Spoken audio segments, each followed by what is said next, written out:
Hierarchs of Sea and Sky. The herald blinked 3 of its eyes meditatively. "You ask a difficult question," it said slowly. "You must understand that the Hierarchs, the Eternals, do not view things the way you do. Your lives are so short. Flicker, here you are. Flicker, now you are gone. Flicker, now everyone who ever knew you is gone." They snapped their long, multi-jointed fingers as they spoke, little sparks dancing in the air for a moment and then vanishing. The creature spoke matter-of-factly, as if discussing the weather. "To the Hierarchs, your cities pulse, growing and receding like living things. So do your nations. Why, it was less than 40 decades ago that your empire was barely a handful of quarrelsome nations beset by enemies. 60 decades before that, and your own ancient forebears ruled here, before they too were gone. Flicker." It snapped its fingers, and this time the sparks were dull copper that faded to dark green just before they vanished.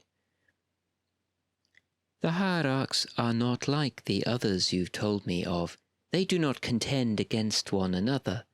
On the rare occasions there are disagreements between them, they are resolved through calm negotiation. Or so it seems to me. They will not fight the creature you call Cold Sun for you. Some of them might offer aid, as appropriate to their nature, but I do not think even the Hierarch Zakal will do battle on your behalf. It is not among the things that happen, I do not think. But what do I know? I am only one creature, and my perspective is limited." The vizier closed all its eyes at once, looking inwards. When it opened them again, a slight smile touched its thin blue lips. "Sometimes the chaos of the future narrows down to a limited range of choices. This is such a time. You will overcome this, or you will be destroyed, or scattered, or changed fundamentally. But if you do burn, if you do fall, then even after you are long gone and everyone else has forgotten you were ever here, the Hierarchs will remember you. Perhaps there is some comfort in that." There was little comfort in it. The herald reached across cautiously and laid 3 fingers on her companion's wrist. "Here and now," it said earnestly, "you are alive. We are here. Your family are celebrating. Can that, for now, not be enough?" Overview. As Bright Eyes Gleam in the Depths sweeps across the Empire, it temporarily empowers weak-day Regio and encourages the Eternals of that realm to involve themselves in Imperial affairs. These effects combine to cause Day Eternals who are not marked as enemies of the Empire to send heralds to visit Imperial citizens. All of those Eternals save one have also presented offers of boons, or set forth proposals for ways they might help the Empire, especially those who are considered allies of the Empire by the Imperial Conclave. Of course, one Eternal of the Day Realm, the Cold Sun, has reacted to the power of the ritual by sending large numbers of its soldiers to kill and destroy. The rest of this Wind of Fortune deals with the results of opening the Day Regio all over the Empire, and the ways the other Eternals have responded. Unless specifically mentioned otherwise, these opportunities are only available during the autumn equinox. Chemus. The Eternal Chemus has not always been on good relations with the Empire, but it seems that it holds no grudges. It is the present that it is concerned with, and not the past, after all. During the last 3 months, viziers have been encountered in every Imperial territory, simply watching things. They observe events of obvious significance. There are stories of them calmly watching fights between Imperial soldiers and those of Cold Sun, without making any effort to aid either side, for example. But they have also been reported at weddings and funerals, standing calmly outside houses where children are being born, or people are on their deathbeds, noting all the comings and goings. One stands in the corner of a league tavern for 2 weeks, exchanging polite words with the patrons and occasionally nodding, before suddenly leaving with nobody any the wiser. Another settles itself on a stile in Segura and watches a flock of sheep for a month, encouraging the shepherds to share their songs and stories with it. There is no threat to them, but the feeling of being watched still makes people uneasy. Chemos has also dispatched one of its senior viziers, a creature named Fidinda Finestro, to make several offers of boons to imperial magicians. The vizier suggests that Chemos is particularly pleased at the moment because the Empire is, metaphorically, providing it with front-row seats to observe some truly fascinating and important events, and it would very much appreciate the opportunity to continue doing so. It's also been very pleased with the reception its viziers have received, when they have visited Anvil recently to discuss ethereal matters of death and the soul. It's apparently looking forward to seeing if they bear any fruit any time in the next few centuries. Eyes on the Empire. During the autumn equinox, Chemos is focusing a significant portion of its attention on the Empire. Not all of its attention, obviously. It never focuses all of its attention on any one thing. Specifically, it is observing the Regio, fascinated apparently by the rituals imperial magicians perform during the seasonal summits. Fidinda Finestro has made the Empire's magicians aware of one opportunity this attention provides. During the autumn equinox, any magician versed in day magic can request that Chemos provides a fraction of its boundless energy and force to the performance of certain day rituals. In return, Chemos will claim a small amount of Welt silver, a material the Eternals of Day are well known to value. To invoke this boon, an Imperial magician can use Welt silver in place of crystal mana when performing certain rituals. 2 ingots of Welt silver substitute for 1 crystal mana, up to the usual amount of mana the magician can use based on their ranks of day lore. The Welt silver is presented to Chemos at the beginning of the performance, a formal expression inviting the Eternal to witness the ritual and take the Welt silver in return for providing magical energy is required. The Welt silver is consumed at the end of the ritual.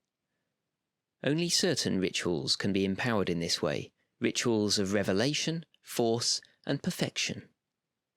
Rituals of revelation are Bright Lantern of Office, Clear Lens of the Eternal River, Eye of the High Places, Eyes of the Soul's Past, Eyes of the Sun and Moon, and Hakima's Glass. Rituals of force are Piercing Light of Revelation, Chemos Glaring Eye, Irresistible Stance of Force and Focus. Rituals of perfection are Sign of Aish, Crystalline Focus of Aish, Alignment of Mind and Blade, Transcendent Mastery, Blades of Clear Sight, and Arit and the Fields of War.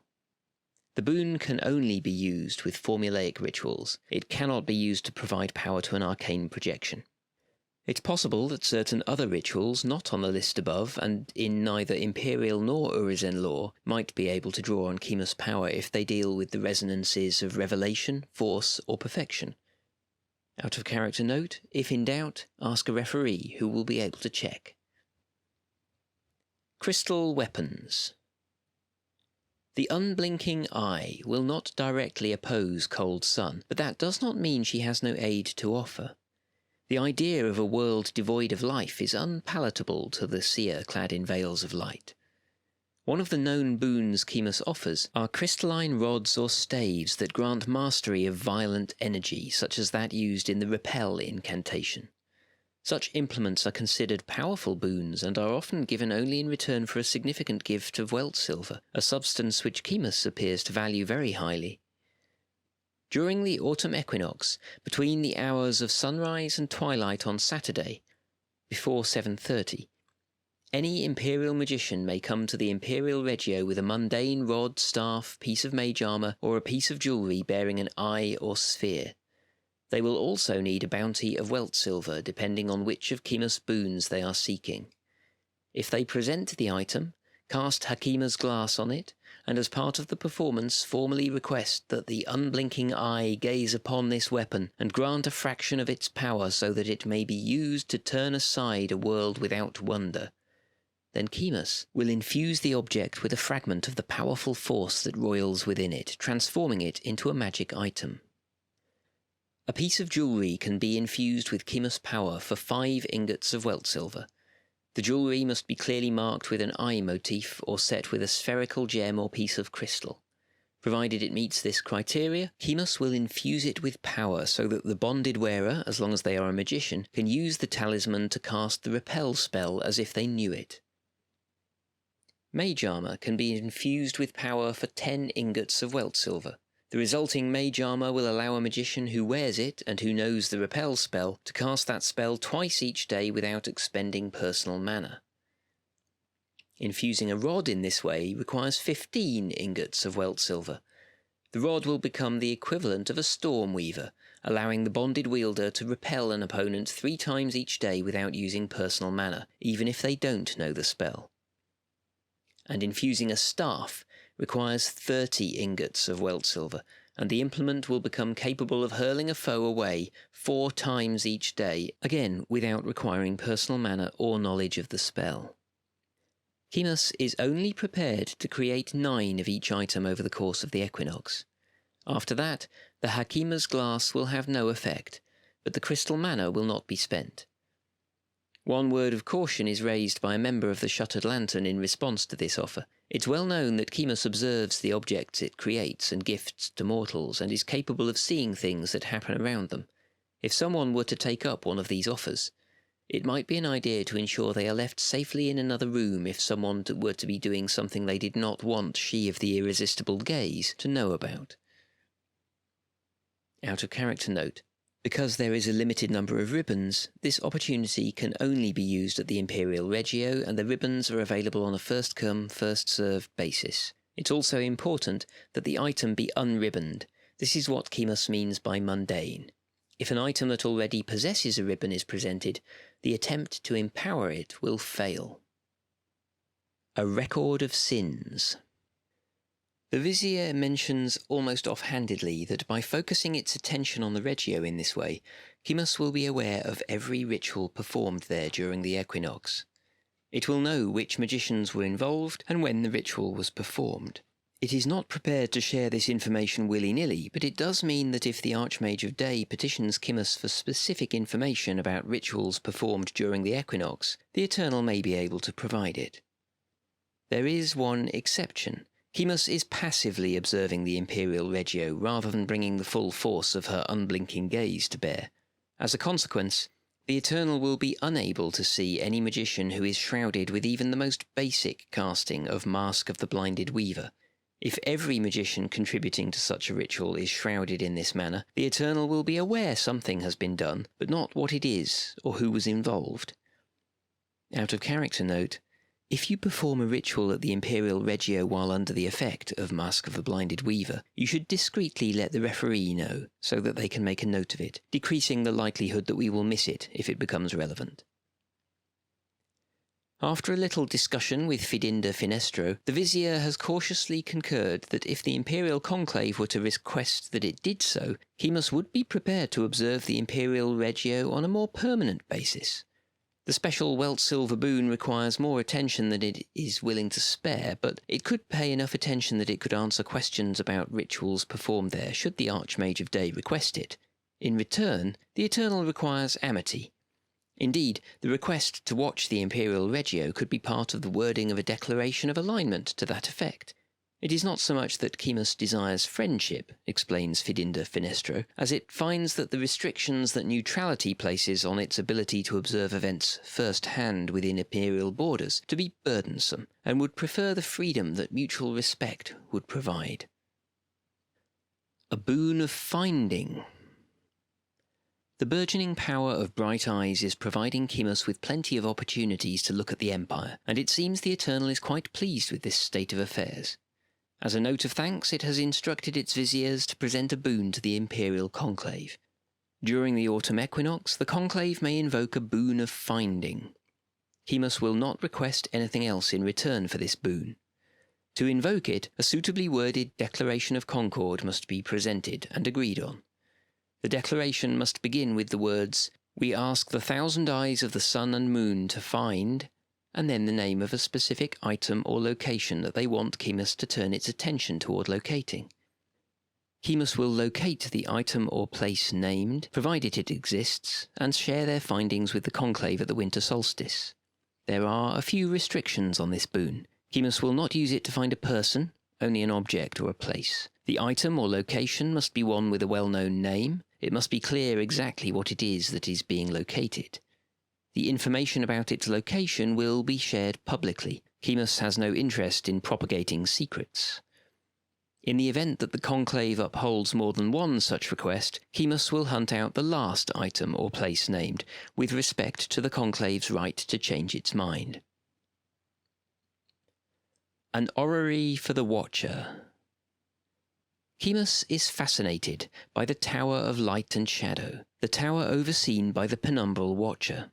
So much so that it has sent several heralds there during the last few months to examine the place, question the stargazers who work there, and peer at every element of its operation and construction. A polite report of the stargazers reports that the heralds have made quite the nuisance of themselves. Now, Chemus presents the Imperial Conclave with a proposal. The Eternal believes the powers of the Tilphusian Reach are not being used to their fullest potential. It proposes that the focus on night magic restricts the effectiveness of the tower too narrowly. With careful construction of an orrery of mithril and tempest jade, the tower could be realigned with the day realm. Chemus has provided the plans and offered to have its viziers undertake the construction of the orrery, if the Imperial Conclave wishes it to do so.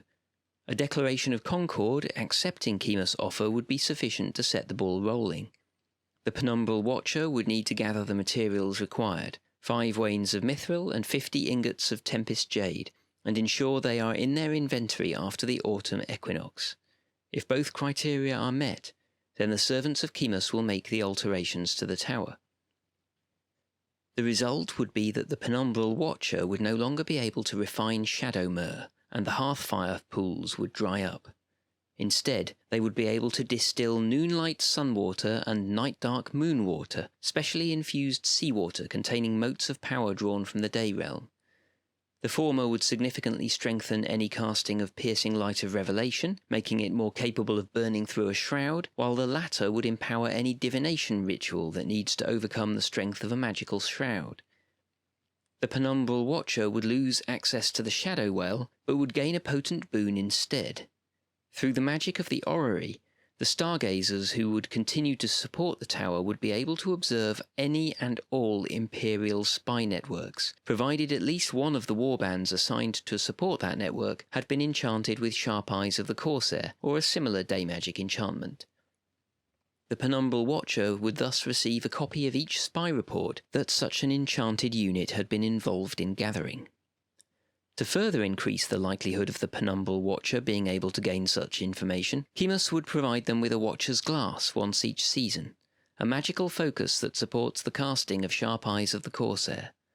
Obviously, they would wish to keep one of these items for themselves, but the others they could distribute to other magicians as they saw fit. It's interesting to note that even if Chemus were to be placed under enmity, these changes would persist. Only the regular gift of the Watcher's Glass is dependent on the active involvement of the Eternal itself. Peering at the Malum. The mistress of the Watcher's Star is aware that the Empire has constructed spy networks in the Sarangrave and the Forest of Ulnak. Like many of the Day Eternals, Chemus dislikes the Druj, in particular because of their habit of raising shrouds over their territories and otherwise engaging in the worst kinds of skullduggery and secretive behaviour. There is one other territory of the Malum, and the Empire does not currently have a spy network there. Obviously, it would be a simple matter to build one, but Chemus is aware that the Empire is already engaged with the Druj there. With that in mind, the Endless Calculatrix makes an offer to the Imperial Conclave. If the Grand Master of the Shuttered Lantern uses a declaration of concord to encourage the magicians of their order to scour the salt flats of Sanath, to gather information about the Druj heartlands, Chemus will send its heralds to support such an endeavour. The result would be a unique spy network, one that would only be available after the autumn equinox, but to which Imperial citizens could assign their warband like any other such network. The main advantage would be that there would be no need for a Senate motion, no need for weirwood, and crucially, no need to wait 3 months while a spy network were built. On the other hand, while there would be no upkeep costs, there would only be one opportunity to gather all the information needed about the territory. The Grand Master will also receive a copy of the Spy Network report. Kemos is aware that the Citadel Guard are currently in the Salt Flats, and that the General may intend to engage the technique of the Celestial Key in the Salt Flats this season. If the Shuttered Lantern accepts her boon, and the General of the Citadel Guard uses their special technique, the two will work in concert with one another. Every military unit assigned to map the Salt Flats of Sanath will operate as if it were 2 ranks more effective. This will not stack with the use of a Shadow Tar by the Penumbral Watcher, unfortunately. The General will also receive a copy of the Spy Network report. The offer is only available during the autumn equinox. Phaleron. Much like Kemos, the Celestial Librarian seems to consider itself on good terms with the Empire. It enjoys its amicable status with the Imperial Conclave, and it remains committed to supporting Urizen law. As such, the surging power of Bright Eyes Gleam in the Depths has paradoxically had less impact on it than some of the other heralds of the realm. It has still caused it to propose some boons it might give to its good friends in the Empire, however. The Gift of Knowledge. During the autumn equinox, Phaleron plans to show its appreciation for Imperial magicians, albeit in a slightly esoteric way. It has spent the last several months instructing some of its librarians to compile lists of interesting facts, drawn from the books in the library, painstakingly copying them out. Things that might be of interest to mortal magicians. Whenever any magician casts Gift of Knowledge during the autumn equinox to contribute something to the Celestial Library, they will receive one of these parchments which contain one or more facts. They might not be useful facts, but they represent things the librarians of Phaleron consider of potential interest to mortals. The only true treasure. The Celestial Library contains a quantity of information unmatched anywhere in the mortal world. Thousands upon thousands of tomes, scrolls, books, and pamphlets exist in the library that is Phaleron, carefully categorized and studied by its librarians. In previous years it has carefully hoarded that knowledge, but recent events have led to it altering its attitudes, especially with regard to those it considers its friends. During the autumn equinox, then, Phaleron offers the Imperial Conclave the opportunity to ask its librarians to perform historical research on their behalf. A declaration of concord supported by the Conclave will cause Phaleron to instruct its emissaries to scour its own shelves and those of any Imperial library where it is welcome, to compose a report about the historical matter the Conclave is interested in, delivered to the person who raises the concord at the winter solstice. After the solstice, it will ensure that the information is disseminated to places of learning across the Empire, as is traditional with the Department of Historical Research. The declaration must also name one of Phaleron's chief attendants, Eloi, Leok, Poloman, Ariana, or Melchior, and ask that they be assigned to oversee the research. Each of the attendants has their own area of expertise, and will bring their own character to the essay that will ultimately be produced. If the declaration does not name both a single topic and the attendant who will oversee the research, it will not be successful. Likewise, if more than one such concord is raised by the Conclave, Phaleron will ignore all save the last. Of course, being a concord, the successful declaration will also be shared with the magicians of the Empire who might have their own insights to offer to the librarians compiling the essay. The heralds are keen that the Conclave understands this is not a request for a book or books. A new piece of writing will be created, similar in scope to that produced by the department, drawing on sources available both to the librarians in the Day Realm and to those in the Empire's libraries. In defense of knowledge. A little while ago, the emissary to the Celestial Library, via proxy, requested Phaleron's assistance in defending the Grand Library of Canterspire. The Celestial Library was at first reticent to do so, but in the light of recent events, has reassessed the situation. As such, it has caused an arcane projection to be prepared, which will be delivered to the emissary during the autumn equinox. The magic involved calls on Phaleron to protect one of the 2 libraries for which it serves as a patron. the Great Library of Canterspire and the Great Library at Hakinian, can both be targeted with this ritual. Phaleron has been forced to make some changes to how the rituals work, but their essential nature remains the same. The arcane projection is explicitly provided with the intention that it be codified at a college of magic, and ideally entered into either Imperial law or Urizen law. The Celestial Library is equally happy with either. However, the martial nature of the magic makes the Eternal uneasy, and as such it wants to be clear that it will not offer this enchantment again. If the arcane projection it has provided is not codified, is stolen or lost, or is cast on one of the libraries involved, then it will not be replaced. Unlike most arcane projections, this one also comes with an assurance.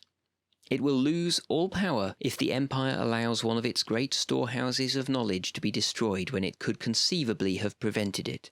This currently means the Great Library at Hakinian, Holberg University, Diora University, the Grand Library at Canterspire, or the Lyceum. The Bowl of Phaleron. While Phaleron's patronage of the Urizeni is well known, it's perhaps less well known that it also serves as patron for the Grand Library at Hakinian. Thanks to the efforts of Shan Eternal and her allies, the Bowl of Phaleron now sits pride of place in the central hall of the library, and Phaleron has not forgotten that the Vates of Navarre chose to honour it over the Mistress of Mysteries.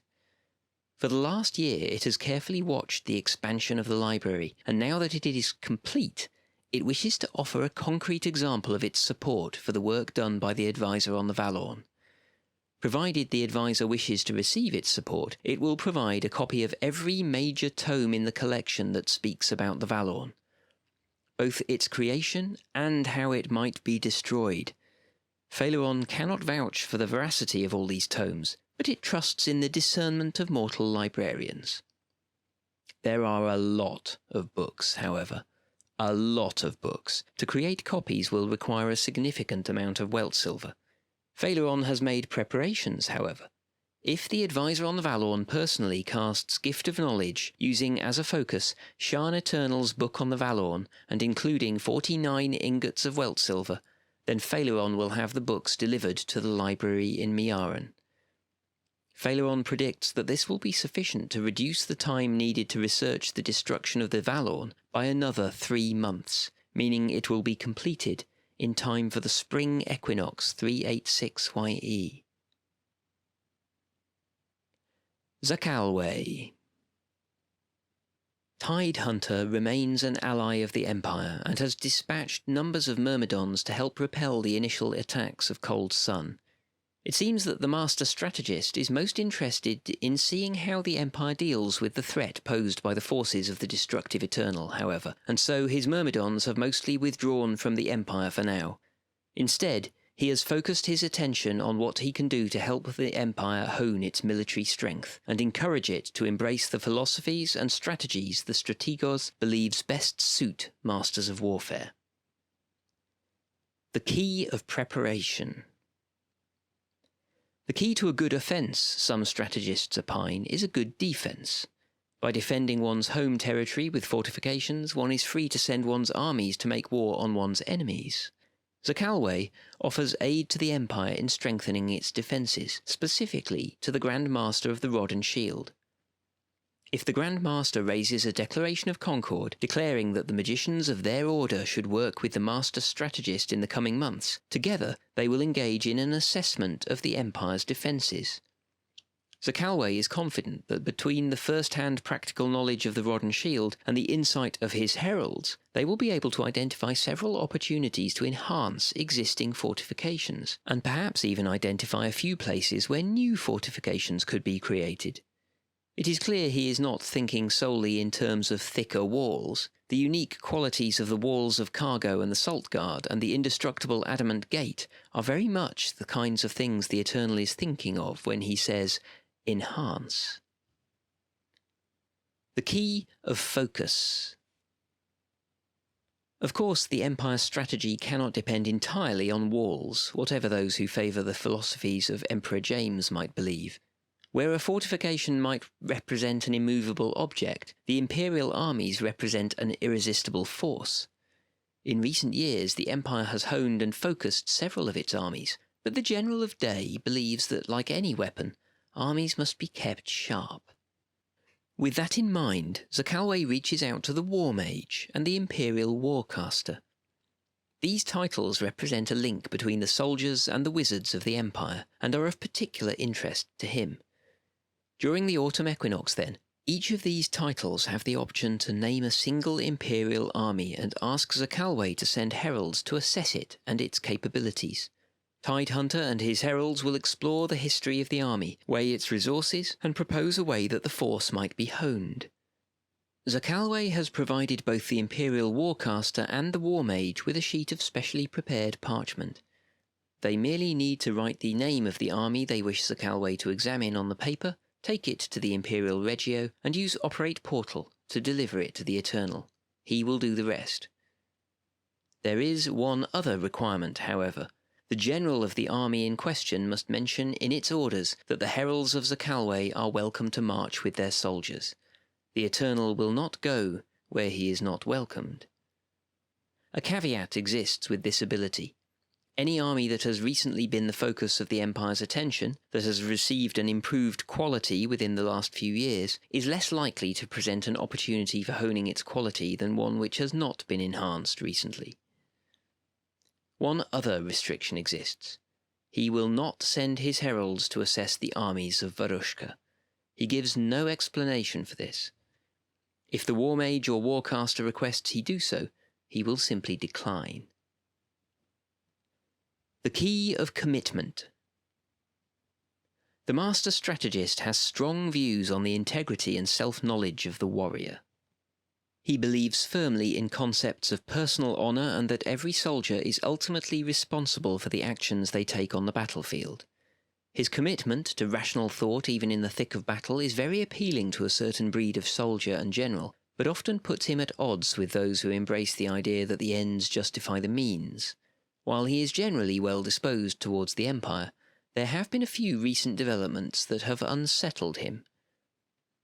He would like the Empire to place an interdiction on the magical practice of enchanting entire armies in such a way that their soldiers become prone to savagery.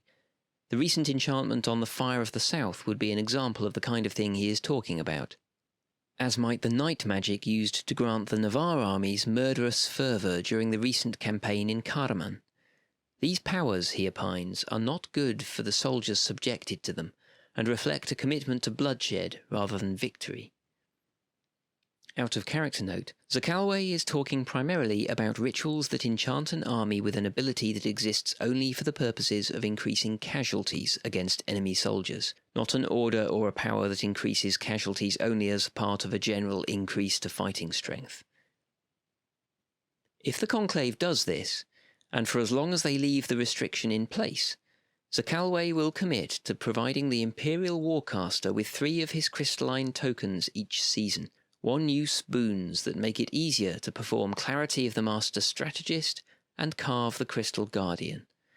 He will also be able to see that he is not mistaken in his belief that the Empire understands that the ends do not always justify the means.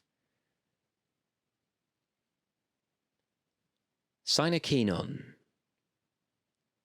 Synakenon has always been a little distant from the Empire.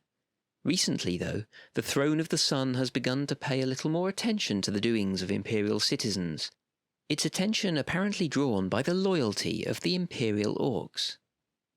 Indeed, it took steps to help them recover the blessed shield Oathheart from the Fissures, and since then has apparently been keeping a closer eye on Imperial affairs. The Eternal is fascinated by hierarchies, and by the way civilizations organize themselves. Following the Imperial enchantment of the Day Realm, it has dispatched several of its ministers to various parts of the Empire to observe and in some cases offer advice. What do you want to do? Turning Mirror is very interested in how the Empire organises itself, and how it deals with the challenges and opportunities it encounters. It possesses an unparalleled ability to assess situations and extrapolate likely outcomes from them, one even the best Imperial prognosticators cannot match, thanks to their limited lifespans and finite stores of knowledge. During the autumn equinox, Synekenon proposes to put that acumen at the service of the Imperial Conclave if they wish to make use of it. During the autumn equinox, a declaration of concord may be raised starting with the words, "The Conclave requests Turning Mirror consider the matter of," and then a problem or situation. Synekenon will dispatch its agents to the Empire to gather information about the named problem or situation, and then provide advice on how to address it, resolve it, or find opportunities related to it. The heralds will only visit the Empire, so problems outside its borders may prove difficult to assess. It also makes clear this is about assessment and advice, not information gathering or direct action. It is not going to spy on anyone, nor fight the Empire's enemies or build things for them. The Conclave should think of this in similar terms to an appraisal, but one carried out by the eternal Synekenon, rather than a mortal prognosticator. If more than one declaration of concord requests Synekenon perform such an appraisal, it will undertake none of them. If the Conclave cannot organise itself so as to ensure only a single request is made, it will receive nothing. Ilenwe. The Dove is cautiously renewing relations with the Empire following the removal of enmity by Archmage Gralka at the summer solstice. She has already made several overtures to the Imperial Conclave, and they are still outstanding. If the General Assembly or the Highborn Assembly ask, she will offer support in building the sacred city at Bastion, for example, especially now that it is clear the designs for the structure are intended to incorporate great bells. The matter of the Swan's Chalice is still under discussion, as is the question of the shield Ajax. The Canticle Circle. There is one other matter where Ilenwe offers direct support. The destruction of the Grand Conservatory of Music by Cold Sun apparently caused the Eternal some distress. She cautiously offers patronage for and assistance in constructing a new conservatory celebrating music and mathematics to be built near the spire of the Canticle in Altis. Taking advantage of the unique acoustics at the spire, and with an eye toward producing truly inspirational music, the Canticle Circle that Ilenwe proposes to help establish is a grand auditorium with a small school attached for study of both complex mathematics and the science of music. The proposal requires 30 wains of white granite, 15 wains of mithril, and costs 135 crowns in labour. This is a folly which provides no mechanical benefits and does not create an imperial title, but as an opportunity its grandeur is significantly greater than the materials alone would provide. Once complete, it would establish a centre of excellence for mathematics and music at the spire of the Canticle, which would attract musicians and academics both from Urizen and across the wider empire. It would also attract master crafters versed in the art of making beautiful musical instruments, and a small number of heralds of Ilenwe would also take up residence to help defend the location and provide additional inspiration for scholars and artists alike. The folly is a significant piece of work, and Ilenwe understands that even if people are enthused about creating it, gathering support and resources will take time. The opportunity will remain available until the end of the winter solstice 385 YE. Leviathan. The eternal Leviathan is pleasant enough, but most of their interactions with the Empire come through the ritual to which he gives his name. He continues to answer questions about the root causes of things, and his heralds are a relatively rare sight in the Empire itself. During the course of the enchantment, a few more are encountered, primarily visiting the Empire's museums. Friendly enough, they talk cheerfully about their master, the Deep One. Part of that discussion involves offering some advice on how to deal with him, especially when asking him questions. Firstly, they think it's important that Imperial magicians accept that their master is very poor at understanding what motivates humans and orcs and others to do the things they do. The Abyssal Lord follows chains of events. None know better than he why a chain of causality links one event to the next. But the Watcher beneath the waters neither knows nor cares why individual people chose to make the decisions they did. While he speaks with authority on things that have happened and how specific events relate to each other, his ability to know what motivated the people involved, their personal reasoning, beliefs or feelings, is very limited, and reliant largely on discussions with mortals involved. Then there is the matter of Navarre and Thorn. As Leviathan explained to the Sail and Sight Coven during the summer solstice, he has pretty much reached the limit of his knowledge of the storied forebears of the Navarre nation as individuals. He will always do his best to answer questions about them, but has expressed the exasperated opinion that he's not sure how much there is left to say.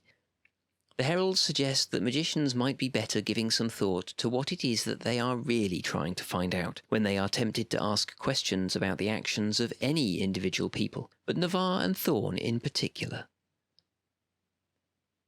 On the matter of museums. During the Imperial enchantment, Leviathan seems mostly to have dispatched heralds to visit the Empire's museums. They have been spotted at the White City Museum in Bastion, the Red River Museum in Tassato, at the Pledge Museum, also in Tassato, visiting the Weir of Worth in Scarsind, and one apparently visited the Unbound Steel Hall of Lost Chapters in Raycos before its untimely destruction. The Eternal is by all accounts quite miffed about that latter event, at least according to his heralds. Shortly before the autumn equinox, Leviathan sends one of his heralds to speak with the civil service and place a request before the Empire. The Eternal would like the Senate to build a Leviathan Hall, a place for his heralds to gather, rest, and perhaps speak with imperial citizens. He would like it to be built in one of the historical cities, places the swimmer in the Twilight Abyss says are particularly amenable to history, and where he says he can find a good regio for the use of his heralds. He names Tassato, Savos, Gildenheim, Miaren, Bastion, Mead, or Kalperheim as suitable locations. The structure he is proposing is not especially grand, and would be a folly costing 20 wains of white granite, 10 wains of mithril, and 90 crowns, and take 3 months to complete. It would be a nice stone hall designed to mirror the surrounding architecture, with mithril inlays and with mosaics built into the walls, floors and ceiling, created to the specifications of Leviathan's heralds by local artists. The opportunity is available until the end of the winter solstice 385 YE, after which Leviathan will turn his attention elsewhere. The structure wouldn't actually do anything, beyond making the Fish of Y happy that his heralds will be free to visit the Empire's museums and recount what they have seen there to their master, deep in the endless twilight depths. Roshanwe. Heralds of the Navigator, the Eternal Roshanwe, have been conspicuously absent from the Empire during the effects of the Imperial ritual. There is absolutely no indication why this is the case. It's not that she has disappeared, only that there seems to have been no notable increase in her interest in the Empire despite the magic. On the one occasion that one of her servants is queried, it shrugs, and says that the quest for knowledge is its own reward, and refuses to elaborate. There's no reason to think the Empire's relationship with the Eternal has been damaged or is in decline. All that has happened is that she has not responded in any noticeable way to the strengthening of day magic in the Empire.